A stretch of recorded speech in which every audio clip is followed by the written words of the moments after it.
வணக்கம். ஒருவருடைய மனோநிலை எந்த அளவுக்கு பாதிக்குது, ஒரு மனோநிலை எந்த அளவுக்கு சரி பண்ணலாம், நம்மளுடைய பிரச்சனைகளை எப்படி தீர்த்துக்கலாம் அப்படிங்கிறக்கு நம்மளுடைய ஜாதகத்தில் சந்திரனோட நிலையை பொறுத்து தெரிஞ்சுக்கலாம். சந்திரன் 6, 8, 12 இருந்தாலும் பாதிப்பு பெரிதாக தராது. ஆனால் கூட்டு கிரகங்களோடு சேரும்போது பாதிப்புகள் பெரிதாக தரும். மன அழுத்தம், சோர்வு, தயக்கம், பயம் இந்த மாதிரியெல்லாம் கொடுக்கும். ஒரு விஷயத்தை நீங்கள் ஆராய்ஞ்சு பார்க்கலாம். ஒரே செயல் திரும்ப திரும்ப நடக்குது அப்படின்னு சொன்னால் அதுக்கு காரணம் என்ன அப்படின்னு சொன்னால் மனோபயம்.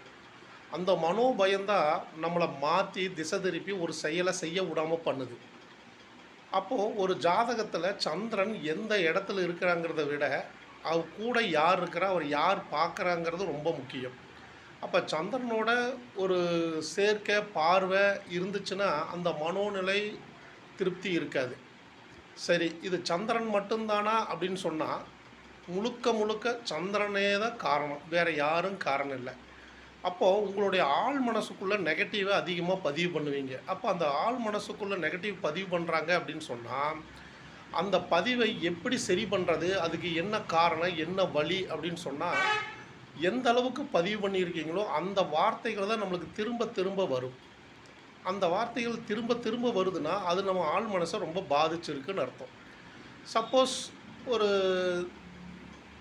நடக்கலை, பணம் தங்கிறதில்ல, ஒரு காரியம் உடனே எனக்கு தடையாக இருக்குது, நான் எது செஞ்சாலும் சரியில்லை, இப்படியெல்லாம் நம்ம மனசுக்குள்ளே அதிகமான வருத்தங்கள் வேதனைகள் இருக்குன்னா அதுக்கு நம்மளுடைய சந்திரனுடைய காரணம் ரொம்ப முக்கியம். அது மட்டும் அல்ல, நம்ம ஆள் மனசுக்குள்ளே எதை பதிவு பண்ணியிருக்குமோ அது எடுக்கணும். அதுக்கு துணை புரிகிறது யார் அப்படின்னா சந்திரன் தான். நெகட்டிவ் கொடுக்கறதும் சந்திரன் தான், எடுக்கிறதும் கொடுக்கறது ரெண்டுமே ஆள் மனசுக்குள்ளே பதிவு பண்ணுறது சந்திரன் தான். அப்போ அது எப்படி சரி பண்ணலாம், எப்படி எடுக்கலாம் அப்படிங்கிறது தான் இந்த பதிவு.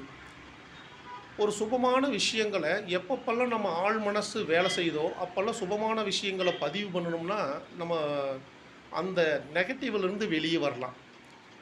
ஒரு உதாரணத்துக்கு, நான் நல்லா இருக்கேன், ஆரோக்கியமாக இருக்கேன், ஆனந்தமாக இருக்கேன், செல்வச் செழிப்போடு இருக்கேன், என் தொழில் நல்லா வருது, வருமானம் நல்லா வருது, தொழிலில் மேன்மை அடைகிறேன், என்ற நண்பர்கள் நல்லா இருக்காங்க அப்படின்னு எப்போ ஒரு 21 நிமிஷம் ஒரு நல்ல விஷயத்தை பதிவு பண்ணுறீங்களோ அப்போ அது ஆள் மனசில் பதிவாகும். அது திரும்ப திரும்ப ஒரு நல்ல விஷயத்தை பதிவு பண்ணால் நெகட்டிவ் வெளியே போய் பாசிட்டிவ் உள்ளே தங்கும். நன்றி, வணக்கம்.